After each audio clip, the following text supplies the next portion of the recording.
गर्भवती बदसूरत जलपरी। बच्चों, आज जो कहानी मैं आपको सुनाने वाली हूँ उसका नाम है गर्भवती बदसूरत जलपरी। एक बार की बात है, नदी के किनारे शिल्पा और गोपी नाम की दो मछुआरी मछलियां पकड़ रही थी, लेकिन कई बार जाल डालने पर भी उनके जाल में एक भी मछली नहीं फंसी। इस बात से शिल्पा को बहुत ज्यादा गुस्सा आया। सुबह से दोपहर हो गई थी, लेकिन अभी तक जाल में एक भी मछली नहीं फंसी थी। तभी शिल्पा को बहुत गुस्सा आता है और वो गुस्से में कहती है, बस बहुत हो गया, अब मैं पानी में मछलियों को बेहोश करने वाली दवाई डाल रही हूँ। तभी उसकी सहेली गोपी उससे कहती है, नहीं नहीं, तुम ऐसा बिल्कुल मत करना, इससे मछलियों की जान को खतरा हो सकता है। लेकिन शिल्पा गोपी की एक भी बात नहीं सुनती और पानी में बेहोशी की दवा डालने लगती है। देखते ही देखते ढेर सारी मछलियां बेहोश होकर पानी के ऊपर तैरने लगी। यह देखकर शिल्पा बहुत खुश होती है और जल्दी जल्दी मछलियां उठाकर अपनी टोकरी में भरने लगी। तभी बेहोशी की हालत में एक बदसूरत घायल जलपरी पानी की सतह पर आ गई, जिसे देखकर गोपी बोलती है, अरे लगता है ये कोई जलपरी है। हाँ, पर ये कितनी बदसूरत है। तभी गोपी ने देखा कि वह जलपरी तो गर्भवती है। अरे ये जलपरी तो गर्भवती है शिल्पा, हमें इसे ऐसी हालत में नहीं छोड़ना चाहिए। देख गोपी, इस बदसूरत जलपरी से मुझे कोई लगाव नहीं है। अगर तुझे इतनी ही फिक्र हो रही है तो तू इसे अपने घर ले जाकर इसकी देखभाल कर ले। ठीक है शिल्पा, मैं इसे अपने घर ले जाती हूँ। उसके बाद गोपी उस बदसूरत जलपरी को पानी से बाहर निकालकर बड़ी मुश्किल से उसे अपने घर ले आती है। उसके बाद गोपी घर में रखे पानी के एक टब में जलपरी को डाल देती है। फिर उसी रात बदसूरत जलपरी एक बच्ची को जन्म देती है। वह बच्ची अपनी माँ की तरह बदसूरत थी, लेकिन थोड़ी देर बाद उन दोनों के मुंह से खून निकलने लगा। देखते ही देखते उनका पूरा शरीर नीला पड़ गया। ये देखकर गोपी घबरा जाती है। अरे ये क्या हो रहा है? लगता है इन दोनों की जान खतरे में है। मुझे फौरन गांव के सिद्ध चमत्कारी बाबा की मदद लेनी होगी। अब इन्हें वही ठीक कर सकते हैं। उसके बाद गोपी फौरन से गांव में रहने वाले सिद्ध बाबा के पास पहुंची। बाबा, जल्दी से आप मेरे साथ चलिए, मेरे घर पर जलपरी है। अभी थोड़ी देर पहले उसने एक बच्ची को जन्म दिया है, लेकिन अचानक दोनों के मुंह से खून निकल रहा है। अब वो दोनों दर्द से बहुत तड़प रही हैं। क्या कहा?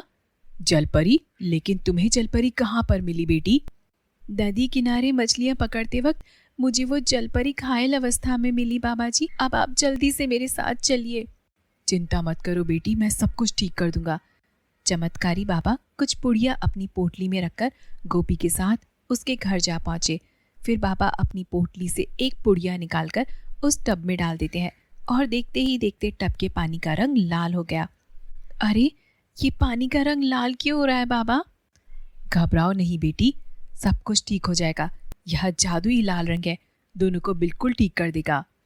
थोड़ी देर बाद जलपरी और उसकी बच्ची बिल्कुल ठीक हो जाते हैं। तभी जलपरी कहती है, हमारी जान बचाने के लिए आप दोनों का बहुत बहुत धन्यवाद। तभी बाबा कहते हैं, अब मैं तुम दोनों को तुम्हारे घर यानी नदी में छोड़ आता हूँ। नहीं नहीं, मैं दोबारा समंदर में गई तो मेरी सौतेली बहन मेरी जान ले लेगी बाबा जी। तभी गोपी कहती है, यह तुम कैसी बात कर रही हो? तुम्हारी सौतेली बहन ने तुम्हें घायल किया था? हाँ, दरअसल मैं एक सुंदर जलपरी थी। मेरी सौतेली बहन मेरी सुंदरता से बहुत जलती है। कुछ महीनों पहले मेरी शादी समुद्र के सुंदर जलपरी से हुई थी। मेरी सौतेली बहन को ये बात बिल्कुल भी अच्छी नहीं लगी। फिर उसने एक दिन जंगल में रहने वाली एक चुड़ैल के साथ मिलकर मुझे काले जादू की शक्ति से बदसूरत बना दिया। वो तो मेरी जान भी लेना चाहती थी, लेकिन मैं किसी तरह वहाँ से भागकर अपनी जान बचाई। यह तो तुम्हारे साथ बहुत बुरा हुआ जलपरी, लेकिन तुम डरो मत। चमत्कारी बाबा के रहते कोई तुम्हारा कुछ नहीं बिगाड़ सकता। हाँ, हमें फौरन चुड़ैल को पकड़ना होगा, क्योंकि वही चुड़ैल इस काले जादू का असर को खत्म कर सकती है। फिर देर किस बात की बाबा जी, चलिए उस चुड़ैल को जंगल में ढूंढते हैं। फिर अगले दिन गोपी बाबा के साथ चुड़ैल को ढूंढने जंगल की ओर गई। पूरे दिन जंगल में ढूंढने के बाद भी उन्हें वह चुड़ैल कहीं नहीं दिखाई दी। वह दोनों निराश होकर अपने गांव वापस लौटने लगे, लेकिन तभी अचानक उन्हें रास्ते में एक आदमी के चिल्लाने की आवाज सुनाई दी। अरे अरे, मुझे कोई बचाओ, मुझे बचाओ, नहीं तो मुझे चुड़ैल खा जाएगी। हा हा हा हा हा हा। बहुत दिनों बाद आज मुझे इंसान खाने को मिलेगा। जैसे ही चुड़ैल की आवाज गोपी के कानों में पड़ी, वो चौंकते हुए बोली, बाबा, लगता है हमारी तलाश खत्म हो चुकी है। चलो चलकर उस चुड़ैल को पकड़ते हैं। हाँ गोपी, चलो चलो, वही चुड़ैल जिसे हम ढूंढ रहे थे। उसके बाद वह दोनों फौरन उस जगह पर पहुंचते हैं जहां पर बाबा ने अपनी झोली में से एक पुड़िया निकाली और उस चुड़ैल पर एक मंत्र पढ़कर फेंक दी। देखते ही देखते दुष्ट चुड़ैल रस्सी में बन जाती है। मुझे छोड़ दो, मुझे छोड़ दो।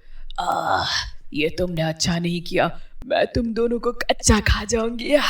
मुझे छोड़ दो। तभी बाबा कहते हैं, चुपचाप मेरी बात मान और मेरे साथ चल, नहीं तो मैं ये जादू से तुझे जलाकर रख दूंगा। इतना कहकर चमत्कारी बाबा ने अपनी पोटली में से एक जादुई भस्म निकाला और जमीन पर रखे पत्थरों पर फेंका। वो पत्थर पूरी तरह से जलने लगे और थोड़ी देर में विस्फोट के साथ उन पत्थरों के टुकड़े टुकड़े हो गए। यह देखकर चुड़ैल डर के मारे कांपने लगी।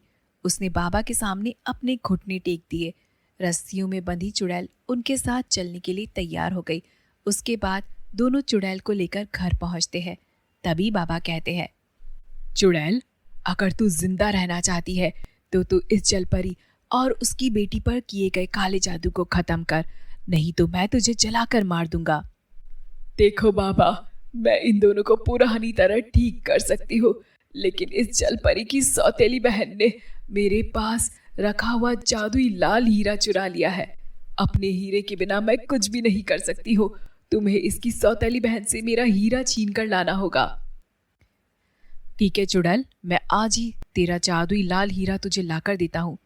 उसके बाद चमत्कारी बाबा गोपी के साथ समुद्र किनारे पहुंचा और फिर बाबा एक बड़े आकार का त्रिशूल गोपी के हाथों में पकड़ाते हुए बोले, गोपी, इस त्रिशूल को समुद्र के पानी में छोड़ दो। जलपरी की सौतेली बहन जहां भी होगी वह त्रिशूल से बंधकर यहाँ पर आ जाएगी। उसके बाद गोपी ने पूरी ताकत से उस त्रिशूल को समुद्र में फेंका। त्रिशूल तेज रफ्तार के साथ समुद्र की गहराई में चला गया। थोड़ी देर में जलपरी की सौतेली बहन को बांधकर वह त्रिशूल किनारे पर ले आया। तभी बाबा ने तुरंत ही उस जलपरी के पास मौजूद लाल हीरा छीन लिया।